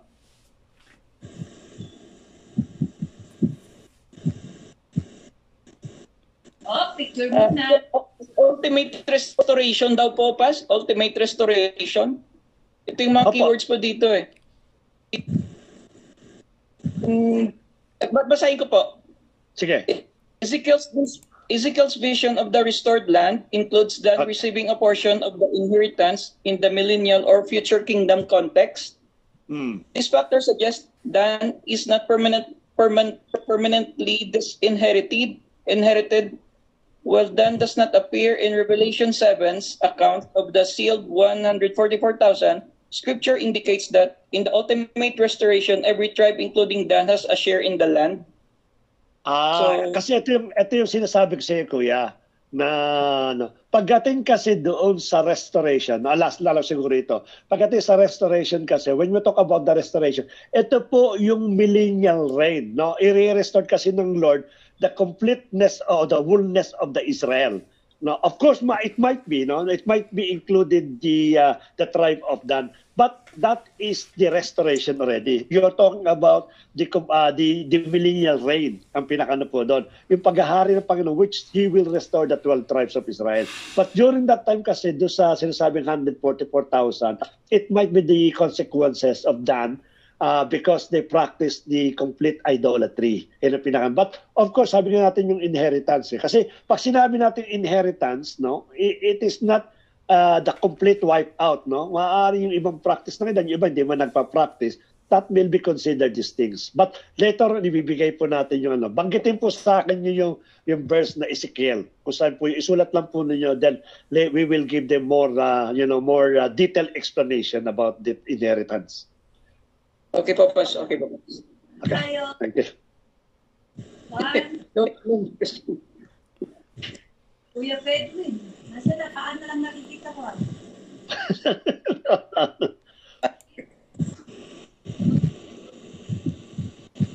Okay, okay na po, pwede na po yun. Tapos na Pas ito? Hindi nasali yung chicharon ko, Pas. So the next topic po para po advanced study, it is the 7 churches in Asia Minor. Yan po ating pong next topic.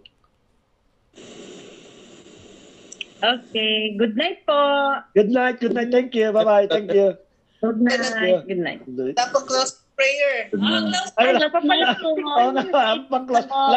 Wala pang closing. Okay, tayo na yung manalangin. Hallelujah, Father God in heaven, thank you for another knowledge, another revelation that we have learned. Thank you for our pastor that we can be introduced to be a vessel of our spiritual growth. Thank you, Lord God, for the masyadong interactive na pag-aaral sa gabi. Lord, as we study further sa book ng Revelation, ready our heart, ready our mind, and give us a fresh the revelation you have given to our brother, the beloved John, the Apostle, Lord. And Lord, sa gabi ito, ikaw po ang siya magbantay sa amin, sa aming pagtulog.